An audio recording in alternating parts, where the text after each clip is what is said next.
This channel does not promote any violent, harmful, or illegal activities. All content provided by this channel is meant for an educational purpose only. সকালে গিরিশ পার্কের যুবকের ঝুলন্ত দেহ উদ্ধারে শোরগোল। Metro 3 নম্বর গেটের ঠিক পাশে একটি পরিত্যক্ত বাড়ি থেকে উদ্ধার হয়েছে এই দেহ। 21 বছর বয়সী সৌম্যাদিত্য কুণ্ডু, তার ঝুলন্ত দেহ উদ্ধার হয়েছে বলে এখন অবধি খবর পাওয়া যাচ্ছে। সাত সকালে এই চাঞ্চল্যকর খবর, গিরিশ পার্কে যুবকের ঝুলন্ত দেহ উদ্ধারে শোরগোল। মেট্রো 3 নম্বর গেটের পাশে পরিত্যক্ত বাড়ি থেকে উদ্ধার হয়েছে তার দেহ, এমনটাই খবর পাওয়া যাচ্ছে। পরিত্যক্ত বাড়িতে কিভাবে যুবকের ঝুলন্ত দেহ গেল, ঠিক কি ঘটনা ঘটেছিল, সমস্তটা নিয়ে এখন স্বাভাবিকভাবেই তদন্ত শুরু হয়েছে। চাঞ্চল্য রয়েছে এলাকায়। মাত্র 21 বছর বয়সে সেই 21 বছর বয়সী সৌম্যাদিত্য কুণ্ডু, তার ঝুলন্ত দেহ উদ্ধার হয়েছে বলে জানতে পারা যাচ্ছে। গিরিশ পার্কের ঘটনা, গিরিশ পার্কের যুবকের ঝুলন্ত দেহ উদ্ধারে শোরগোল ইতিমধ্যেই। মেট্রো 3 নম্বর গেটের পাশে পরিত্যক্ত বাড়ি থেকেই উদ্ধার তার দেহ। কিভাবে সেখানে তার দেহ পৌঁছলো, ঠিক কি ঘটনা ঘটেছিল, সমস্তটা নিয়ে ইতিমধ্যেই তদন্ত শুরু হয়েছে। কিভাবে 21 বছর বয়সী সৌম্যাদিত্য কুণ্ডুর ঝুলন্ত দেহ উদ্ধার হচ্ছে ওই পরিত্যক্ত বাড়িতে, সেই সমস্তটা নিয়ে প্রশ্ন। পুলিশ তদন্ত শুরু করেছে বলে এখন অবধি খবর পাওয়া যাচ্ছে। আরও তথ্য আমরা জানবো, আমাদের প্রতিনিধি রয়েছেন সেখানে। তবে তার আগে আপনাদেরকে জানিয়ে রাখি, এই মুহূর্তে যে খবর আসছে, যে ঘটনায় চাঞ্চল্য, 21 বছর বয়সী এক যুবকের দেহ উদ্ধার হয়েছে পরিত্যক্ত এক বাড়ি থেকে। উত্তর কলকাতায় সৌম্যাদিত্য কুণ্ডু, তার দেহ উদ্ধার হয়েছে সাত সকালে গিরিশ পার্কে। যুবকের ঝুলন্ত দেহ উদ্ধার এবং সেই ঝুলন্ত দেহ উদ্ধারে শোরগোল। একদম গ্রাউন্ড জিরো থেকে আমাদের প্রতিনিধি আমাদের সঙ্গে রয়েছে, ঘটনাস্থল থেকে রয়েছে আমাদের প্রতিনিধি সুপ্রিয়র সঙ্গে সরাসরি কথা বলবো। সুপ্রিয়, এখন অবধি ঠিক কি জানতে পারা যাচ্ছে, কিভাবে ওই বাড়িতে তার দেহ পৌঁছলো, ওই বাড়িতে কি তার যাতায়াত ছিল ওই যুবকের? দেখো, যে বাড়িতে এই অস্বাভাবিক মৃত্যুর ঘটনা ঘটেছে বা ঝুলন্ত দেহ উদ্ধার হয়েছে, সেটা এই মৃত যুবকের পৈতৃক বাড়ি। সেখানে মাঝে মধ্যেই যাতায়াত ছিল, কিন্তু আমরা এই মুহূর্তে যেখানে দাঁড়িয়ে রয়েছি গিরিশ পার্ক থানা এলাকার 44 নম্বর মধুরায় লেন। আর আমার সঙ্গে মৃত যুবক সৌম্যাদিত্য কুণ্ডু, তার বাবা রয়েছেন। স্বাভাবিকভাবেই পরিবার এই ঘটনায় অত্যন্ত শোকাহত পরিস্থিতির মধ্যে রয়েছেন। তার মধ্যেও আমরা তাদের সঙ্গে একটু কথা বলার চেষ্টা করব। এবং তার আগে যে বিষয়টা দেখাবো, সৌম্যাদিত্যর বাবার হাতে যে ট্যাবটি রয়েছে, এটা সৌম্যাদিত্যর নিজের ব্যবহৃত ট্যাব, এবং সেই ট্যাবে শুধুমাত্র লস্ট এই 4টে শব্দ সে লিখে কিন্তু তারপরে বাড়ি থেকে বেরিয়ে যায়, এবং তারপরেই এই মর্মান্তিক ঘটনা। কিন্তু এই ঘটনার নেপথ্যে ঠিক কী কারণ রয়েছে সেটা কিন্তু এখনও সম্পূর্ণরূপে স্পষ্ট নয়। এমনকি তার পরিবারও কিন্তু কোনো কিছু আন্দাজ করতে পারছেন না। কি কারণে এই ধরনের ঘটনা ঘটলো, কিছু কি আন্দাজ করতে পারছেন? কিচ্ছু বুঝতে পারছি কেন করলো, এত ভালো ছেলে কেন করলো? চুপচাপ থাকতো, কিচ্ছু বলতো না কারোর সঙ্গে। কোনো রকম মানসিক অবসাদ বা কারোর সঙ্গে, বন্ধুদের সঙ্গে? কিচ্ছু নয়। ওর পানের বন্ধু একটা ছিল, পানের বন্ধুকেই আমি ডেকেছিলাম।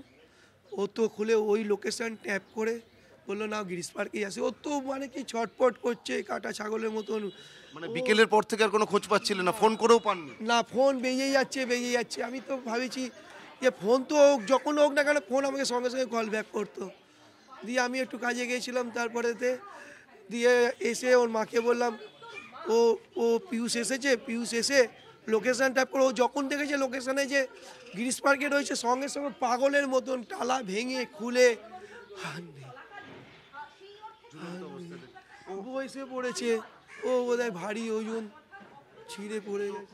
সাউথ আফ্রিকাতে পাইলট প্রশিক্ষণ নিচ্ছিল একটি বেসরকারি ইগোলেয়ার, সব থেকে ভালো ওয়ার্ল্ডের মধ্যে সেকেন্ড পজিশন ইগোলেয়ার। ওখান থেকে ইন্টারন্যাশনাল পাইলট হতে গেছিল, ইন্টারন্যাশনাল পাইলট। কলকাতাতে কবে এসেছিল? এই তো 1 অক্টোবর এসেছিল, 1 অক্টোবর এসেছিল। তারপরে আমাদের সঙ্গে বেড়াতে গেছিল। আমরা বছরে বহুবার বেড়াতে যাই বৃন্দাবন। আগের সময়ের মধ্যে কোনো রকম কোনো অস্বাভাবিক বুঝতে পারিনি, কিচ্ছু সমস্যার কথা কিচ্ছু বুঝতে পারিনি। বুঝতেই পারছো, দেখো পরিবারের যারা সদস্যরা রয়েছেন তারা কিন্তু অত্যন্ত শোকাহত পরিস্থিতির মধ্যে রয়েছেন। বাড়ির বছর 20 বয়সী যুবক।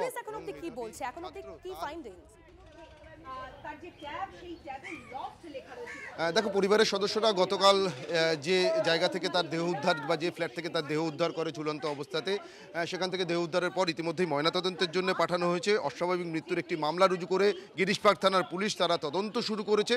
তবে এই ঘটনার নেপথ্যে অন্য কোনো কারণ রয়েছে কিনা, যদি তিনি আত্মঘাতী হয়ে থাকেন ওই যুবক, সেক্ষেত্রে সেই আত্মঘাতী হওয়ার নেপথ্যে কী কারণ রয়েছে, কোনো মানসিক অবসাদ নাকি কোনো আর্থিক অনটন, নাকি তার পরিবার যেটা দাবি করছে যে সাউথ আফ্রিকায় একটি বেসরকারি ইনস্টিটিউট থেকে সেই ওই যুবক সে পাইলট প্রশিক্ষণ নিচ্ছিল, সেখানে পড়াশুনোর ক্ষেত্রে তার কোনো সমস্যা তৈরি হয়েছিল কিনা, বা কী কারণে এই সিদ্ধান্ত সে নিল, যদি সে আত্মঘাতী হয়ে থাকে সেটাই কিন্তু তদন্ত প্রক্রিয়াকে এগিয়ে নিয়ে যাওয়ার সঙ্গে সঙ্গে সম্পূর্ণরূপে স্পষ্ট হবে।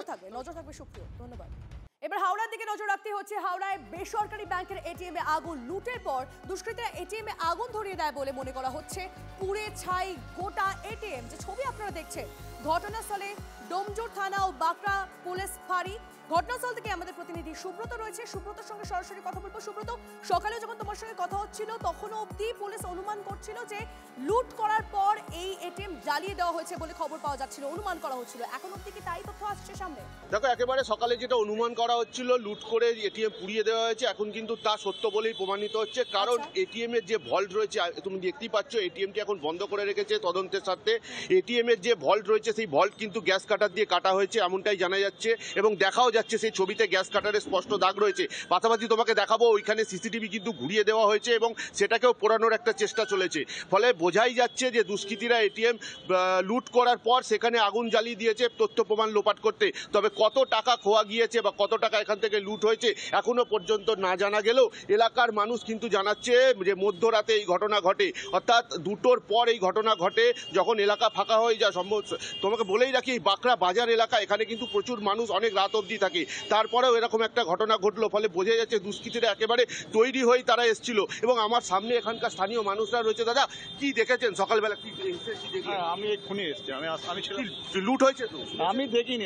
কি শুনেছেন দাদা? না, দেখিনি, আমরা দেখিনি। আমরা একেবারে দেখো, এখানকার মানুষ সকালবেলা উঠে তারা ধোঁয়া বেরোতে দেখেন এবং রাত্রে আগুন নিভিয়ে। চাঞ্চল্য রয়েছে এলাকায়, নজর রাখো। ধন্যবাদ। 4 বছর রানিং এডি পয়সা হ্যাঁ পয়সা তো হঠাৎ এরকম হলো কি? হঠাৎ হলো তো আমরা বলতে পারছি না, আমরা তো এই সবে খবর পেয়ে আসলাম। কেউ চুরি করতে এসেছিল? তা হবে, হ্যাঁ চুরি তো করতে এসেছিল অবশ্যই, নাহলে এটা হবে কেন?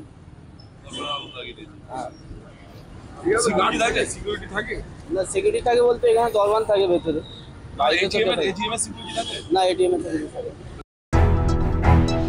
আবার এসে গেল টিভি9 বাংলা ঘরের বায়োস্কোপ অ্যাওয়ার্ড। সেরা বাছাইয়ে শামিল আপনিও। বাংলা ওয়েব সিরিজে আপনার পছন্দের সেরা নির্দেশক কে? সৃজিত মুখোপাধ্যায়, ফেলুদার গোয়েন্দাগিরি, ভূস্বর্গ ভয়ঙ্কর, অরিজিৎ টোটন চক্রবর্তী, দেখেছি তোমাকে শ্রাবণে, রাজদীপ ঘোষ, @followers, অরিন্দম শীল, সাহেব বিবি জোকার। tv9bangla.com/ঘরের বায়োস্কোপ সাইটে গিয়ে ভোট দিন আপনার পছন্দের সেরা নির্দেশককে। টিভি9 বাংলা ঘরের বায়োস্কোপ অ্যাওয়ার্ডস আসছে টিভি9 বাংলায়।